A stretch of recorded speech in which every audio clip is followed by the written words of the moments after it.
Welcome Mama in the world. Apa kabar nih semuanya? Semoga kita dalam keadaan sehat walafiat. Selamat datang kembali di channel Aileen Yen. Mama semuanya, aku berharap ini tidak terjadi dalam kehidupan rumah tangga kita. Memang yang namanya kehidupan rumah tangga itu ada asam, manis, ya kan? Pahit, apalagi tuh asin, pedas, ya kan? Nah, tapi itu memang harus kita lewati dengan legowo. Jangan sampai keributan rumah tangga itu menjadi besar. Pokoknya nih ya, di dalam prinsip rumah tangga itu, yang gede dikecilin, yang kecil kemaerot. Yang kecil dinggadain, ya kan? Nah, itu kan masalah loh. Ini masalah gede, masalah kecil, bukan yang lain. Di masalah kecil itu kalau bisa dinggadain gitu loh, Ma. Kisah tragis pasangan suami istri dengan kisah rumah tangganya itu terjadi di daerah Brazil. Berawal dari kisah seorang istri yang bernama Tatiana Spitzner. Dia usianya 29 tahun dan dia itu seorang pengacara hebat. Dengan karir yang bagus, dengan paras yang cantik, tubuh yang seperti gitar Espanyol lah, ya kan? Nah, siapa sih yang gak ngiri dengan kecantikan, kecerdasan, karir yang bagus, body yang aduhai. Dia itu punya suami, namanya Luis Philip Manfeiler. Suaminya ini umurnya 34 tahun. Dia itu seorang dosen biologi dan juga seorang ahli jujitsu. Ahli bela diri asli dari Jepang. Mereka itu terlihat sangat serasi. Terus cowoknya badannya bagus, ya kan, ganteng, cowoknya cantik. Pokoknya hampir sempurna. Kita melihatnya tuh hampir sempurna. Bahkan mereka pun selalu terlihat bahagia. Mereka menikah itu sejak tahun 2013. Dan mereka selalu memamerkan foto-foto mesranya itu di sosmed ya. Nah, yang namanya foto di sosmed itu kan alias dunia tipu-tipu itu ya. Jadi kan belum tentu benar, ya kan? Yang terlihat itu mesra, ya kan? Mesra, terus kayaknya foto-foto itu selalu bahagia gitu. Si Tatiana ini kan terlihat happy dengan sumringah dia ketawa gitu kan di setiap fotonya. Tapi menurut kesaksian dari teman-temannya, kalau mereka lagi hangout bareng, lagi ngegosip bareng gitu di kafe tuh, temennya tuh suka ngeliat kayak ada lebam-lebam di tubuh dari Tatiana. Tapi Tatiana selalu menjawab kalau ditanya itu, dia bilang ya kejedot lah, jatuh lah, kesoledat lah. Jadi kemungkinan besar sebenarnya kehidupan Tatiana ini tidak bahagia bersama suaminya selama 5 tahun belakangan. Jadi dia itu terkesan suka menutupi keadaan dari rumah tangganya dia. Suaminya itu suka kekerasan, suka menganiaya, suka KDRT lah pokoknya ke istrinya ini. Dan yang parahnya apa? Dia itu kan sudah seorang dosen, harusnya dia kan punya gaji dong, ya gak sih? Tapi dia itu selalu mengambil uang gaji bulanan dari istrinya. Bayangin aja, ganteng sih ganteng, tapi kalau kere mau kondo gimana? Tanggal 22 Juli 2018 itu mereka berantem, Mak. Ya, si Tatiana sama si Luis itu berantem di dalam mobil. Nah, si Tatiana itu tuh lagi cemburu. Dia tuh kayak kepo dengan sebuah foto wanita yang ada di HP suaminya. Dia tanya ke suaminya, papi, itu foto siapa itu di handphone kamu gitu, kok ada foto cewek gitu kan? Enggak, itu cuma teman doang mami gitu kan. Nah terus aja gitu, yang satunya curiga, yang satunya bilang bahwa itu nggak ada apa-apa. Ya udah, kalau misalkan nggak ada apa-apa sini HP-nya aku lihat gitu kan, aku mau lihat sendiri gitu. Karena kemarin kan cuman kayak ngeliat sekelebat gitu kan, dia mau memastikan nih cewek bener gak nih nggak ada apa-apa. Kalau memang nggak ada hubungan apa-apa ya nggak usah ditutupin lah gitu kan, apa adanya aja kalau memang nggak ada apa-apa, kecuali ada apanya. Karena si Luis merasa bahwa ini orang udah dibilangin kok nggak percaya, udah dibilangin nggak ada apa-apa sama dia tuh cuman temen aja. Mulailah dia yang satu ngotot pengen ngambil HP, yang satu lagi nggak mau. Akhirnya Luis pun melayangkan satu tinjuan ke pipinya si Tatiana. Nggak sampai situ doang, Mak. Jadi si Luis itu juga kan karena saking emosinya, belum lagi juga dia ahli jujitsu kan, keluarlah semua ilmu-ilmunya kan gitu kan, ditampar lah, ditendang lah gitu loh ke istrinya sendiri tanpa ada perasaan. Gila gak, cuman hal sepele doang gitu. Kalau memang gak ada apa-apa ya kenapa harus marah sampai segitunya, bener gak sih? Ngerasa si Tatiana yang merasa mulai kurang aman gitu kan, akhirnya dia kaburlah ke arah lift. Dia berharap udahlah gitu, maksudnya yang penting gue aman dulu nih di apartemen gue gitu kan. Nah larilah dia ke lift, dikejar lah sama si Luis. Enak aja lo mau kabur kan, gue masih emosi nih kan. Dikejar lah sama si Louis, masuk ke dalam lift. Karena masih ngerasa lebih nggak aman lagi kan, dia ngerasa kayak aduh ini emosinya laki gue makin menjadi-jadi kan. Akhirnya dia berusaha dari dalam lift itu untuk keluar dari lift, tapi ditarik sama suaminya. Yang namanya laki-laki belum diberotot kan, lu aduh. Tadi lihat kan ototnya ya gede-gede banget kan. Pastilah tenaga wanita itu, apalagi si itu kan langsing. Tatiana kan langsing ya kan, pastilah tenaganya juga kalah gitu loh. Dia mau segimana ya dia berontak, mau segimana ya dia berusaha ngelepasin diri, nggak bisa mengalahkan si Louis. Louis pun sudah gelap mata. Akhirnya dia tanpa dia mungkin nggak dia sadari, tangannya itu mencekik Tatiana hingga Tatiana itu meninggal dunia di dalam lift. Karena Louis shock dan kaget, ternyata dia sudah membunuh istrinya dan dia juga takut dijadikan sebagai tersangka pembunuhan. Dia berinisiatif untuk membuat sebuah alibi. Jadi jasad yang si Tatiana ini yang ada di dalam lift ini sama dia dibawa ke apartemennya di lantai 4, lalu dilemparkannya dari balkon apartemennya itu keluar. Jatuhlah di trotoar depan apartemen pinggir jalan raya. Setelah dia melihat istrinya sudah mendarat di trotoar, dia langsung turun lagi. Pura-pura gitu dia menangis dan berteriak dan menghampiri jasad Tatiana yang sudah penuh dengan darah dan juga pasti sudah patah-patah tulang. Dia langsung berteriak, "Oh cintaku, bangun," gitu kan. Seolah-olah dia tuh kayak kaget, shock dan bersedih. Orang-orang di sana yang ngeliat ada seorang wanita yang jatuh, otomatis kan shock, kaget kan, siapa? Akhirnya dari mereka pun salah satunya ada yang menelpon ke polisi. Sementara itu si Louis tadi dia membawa jasad dari istrinya yang sudah berlumuran darah ke dalam gedung apartemennya. Louis yang ngerasa berdosa dan bersalah kepada istrinya ya kan, karena telah melakukan sebuah pembunuhan. Akhirnya dia memutuskan untuk kabur ke Paraguay, ke negara sebelah ya kan. Nah dia langsung ke parkiran di bawah tanahnya, mengendarai mobilnya dan langsung berangkat cus gitu ke Paraguay. Tapi sayangnya ya si Oneng ini dia itu mengalami kecelakaan, tabrakan di jalan raya San Miguel, perbatasan antara Brasil dan Paraguay. Jadi dia tuh sudah mau melewati perbatasan itu tuh, sedikit lagi dia sudah sampai ke Paraguay, tapi dia terjadi tabrakan. Dan disitulah lokasi perbatasan tersebut itu 340 km jauhnya dari apartemennya, dari lokasi TKP. Anggapannya itu adalah dia itu sudah kabur dari Jakarta ke Semarang. Lumayan kan dia jauh. Jakarta Semarang berapa jam sih? 9 jam. Tapi begitu kecelakaan, tabrakan, akhirnya dia ditangkap di perbatasan Brasil dan Paraguay. Polisi merasa dia perlu menahan si Louis ini kan, karena saksi utamanya, kunci utamanya ini adalah suaminya sendiri gitu loh. Kenapa dia bisa lagi istrinya bunuh diri terus tiba-tiba dia melakukan perjalanan yang jauh mau ke Paraguay?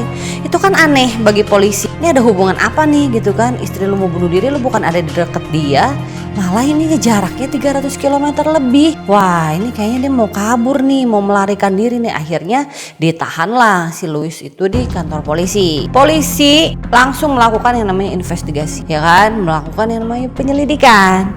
Nah dari penyelidikan tersebut, mulai dari otopsi jasad, mulai dari kesaksian-kesaksian tetangga-tetangga yang di apartemen yang mungkin saja melihat kejadian itu, dan juga beberapa ahli lainnya. Dan persidangan pun dimulai. Di persidangan demi persidangan ini ada beberapa kesaksian. Yang pertama dari Bapak Bruno Megloze. Dia adalah seorang penyidik. Dia mengatakan bahwa ini jadi suami itu tidak melakukan bantuan apapun. Dia tidak meminta bantuan ke badan manapun, dan juga tidak meminta bantuan dari orang-orang sekitar, seenggaknya satpam apartemen security ya kan, atau orang-orang yang ada di situ gitu loh. Apalagi tuh jalan raya, itu tuh jalan raya kan pasti banyak orang-orang umum, bener gak sih?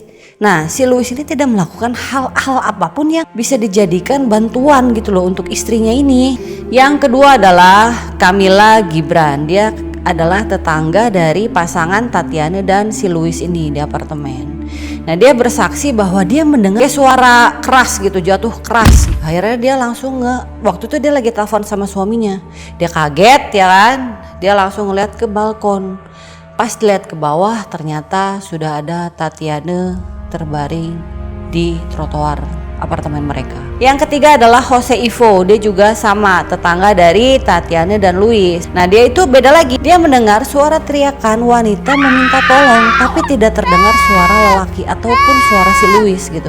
Jadi dia cuma dengar suara minta tolong tuh dari seorang cewek. Dan juga dia melihat si Luis itu lagi membawa jasadnya si Tatiana itu masuk ke dalam gedung apartemen. Yang keempat adalah Guilherme Ribas Takes. Dia adalah seorang ahli forensik. Dia menyatakan bahwa ini tuh meninggal karena asfiksia mekanik. Asfiksia mekanik itu adalah orang itu meninggal karena akibat terhalangnya saluran pernafasan. Jadi dia itu sudah tidak bisa menghirup oksigen lagi, tidak bisa mendapatkan oksigen lagi karena terhalang sesuatu gitu. Entah dia dicekik, entah dia dijerat, pakai tali diikat, digantung, ataupun dia disekap, proses yang menghalangi dia untuk bernafas. Kemungkinan dia itu dicekik sama suaminya. Dan Tatiana juga mengalami luka itu di kedua sisi lehernya, ada bekas-bekas luka, dan luka itu ada ketika Tatiana itu masih hidup. Sedangkan cedera di kakinya, terus patah-patah tulang di sekujur tubuhnya akibat dia jatuh itu, semua itu terjadi setelah dia meninggal. Nah itu dari ahli forensik. Yang kelima adalah Marco Aurelio Jacco. Dia seorang polisi sipil. Nah dia mengatakan bahwa ini kasus bukan kasus bunuh diri, jelas-jelas ini adalah kasus femisida. Jadi femisida itu adalah pembunuhan kepada kaum wanita akibat kebencian seseorang terhadap wanita. Jadi dia tuh ada rasa benci terhadap cewek, dia membunuh karena itu. Itu adalah femisida. Jadi bukan bunuh diri nih, kata polisi sipil kayak gitu. Ada lagi yang terakhir dari ahli forensik juga nih. Dia bilang bahwa di dalam tubuhnya si Tatiana ini tidak ditemukan kimia apapun. Seperti contohnya nih ya, kalau di kita kan kalau naik kora-kora, jet coaster itu kan adrenalin kan, bangkit ya kan. Nah itu tuh tidak ditemukan gitu. Sementara kalau misalkan ada orang jatuh dari ketinggian, itu pasti hormon adrenalin ataupun kortisol itu dia akan ada gitu loh di tubuh kita. Sementara di tubuh Tatiana itu nggak ada sama sekali. Jadi ini membuktikan bahwa Tatiana itu sudah dalam keadaan meninggal baru dia dilempar, karena tidak adanya kesadaran dan ketakutan saat tubuhnya itu jatuh. Setelah kesaksian dari beberapa orang tersebut, tetap aja si Luis ini merasa tidak bersalah. Dia tuh bilang ke hakim bahwa kejadiannya itu yang sebenarnya adalah waktu itu ya kan jam 3 pagi itu kan ceritanya mereka itu mau ngerayain ulang tahunnya nih, ulang tahunnya si Luis. Tapi tuh mereka berantem pas mau berangkat. Mereka berantem gara-gara istrinya ini ngelihat ada sebuah foto wanita di dalam HP-nya si Luis. Jadi sebelum mereka berangkat itu berantem dulu di mobil. Nah udah berantem di dalam mobil, adu mulut ya kan. Terus dia juga sempat gitu pengen ngerebut HP saya, kata si Luis, tapi sama saya nggak boleh. Udah deh gini aja katanya, mendingan kita pisah dulu pada ribut terus gitu. Lu keluar aja dari mobil, gue pergi. Akhirnya si istrinya itu keluar dari mobil dan dia menuju ke apartemennya tuh yang di lantai 4 ya kan. Si Luis pergi, dia nenangin diri ceritanya. Jadi mereka itu berpisah. Tanpa sadar si Luis mengemudi itu ke arah Paraguay. Bukan maksud saya Pak mau kabur ke Paraguay, tapi saya kan lagi kalut. Tiba-tiba saya mengemudinya itu ke arah Paraguay gitu loh Pak.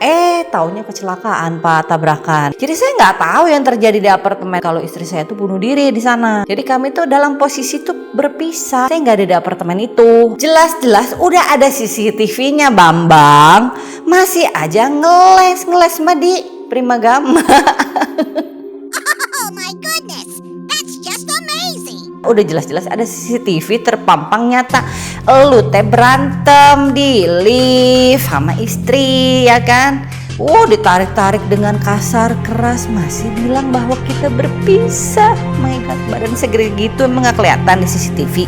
Hello. Berdasarkan dari kesaksian, bukti-bukti yang ada, apalagi CCTV yang jelas gak bisa banget ngebohong. Sudahlah, akhirnya hakim memutuskan vonis di tanggal 4 Mei. Luis mendapatkan dakwaan yaitu pembunuhan. Yang kedua itu adalah pembunuhan dengan cara mati lemas. Dan yang ketiga adalah pembunuhan secara kejam.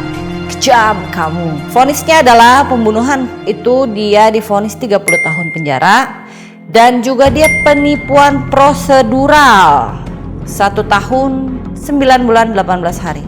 Kenapa ada penipuan prosedural? Karena dia itu menipu jalan cerita. Dia bilang tuh bukan begitu Pak, jalan ceritanya tuh begini-begini. Dia menipu hakim, menipu detektif, menipu polisi, mana bisa.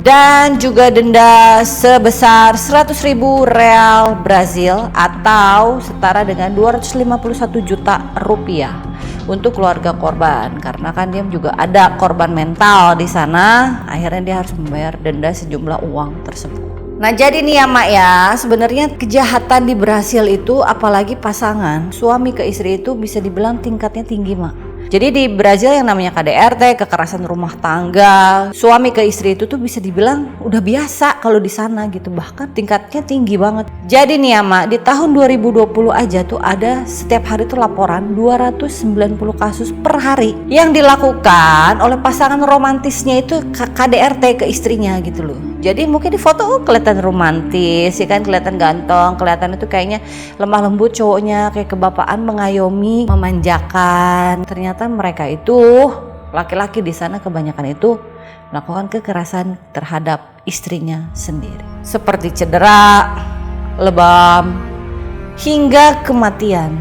Jadi mama semuanya nih ya, dari kisah ini kita bisa mengambil sebuah hikmah dan pembelajaran. Bener gak sih? Apapun masalahnya di dalam rumah tangga kita, jangan pernah menggunakan yang namanya kekerasan, baik kekerasan fisik ataupun kekerasan secara verbal, yaitu omongan-omongan yang menyakitkan hati, meremehkan pasangan. Kenapa? Karena di mana-mana yang namanya kalau kita sudah berbuat sekali itu pasti ketagihan Mak, kan menjadi biasa. Untuk pertamanya kita mungkin agak-agak kagok gitu kan, tapi setelah itu kedua kali, ketiga kali, keempat kali akan jadi biasa gitu. Sama aja kayak selingkuh Mak ya kan, selingkuh sekali pasti ada yang kedua kali, ketiga kali, dan keempat kali. Pokoknya segala sesuatu yang negatif itu jangan pernah dilakukan walaupun hanya satu kali, karena itu akan ada lanjutannya, episodenya tuh berlanjut Mak gitu ya.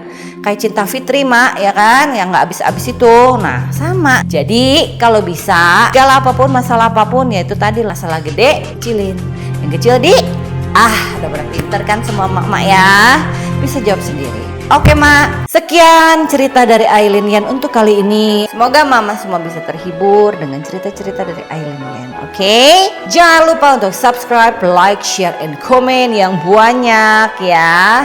Dan juga jangan lupa untuk menyalakan loncengnya.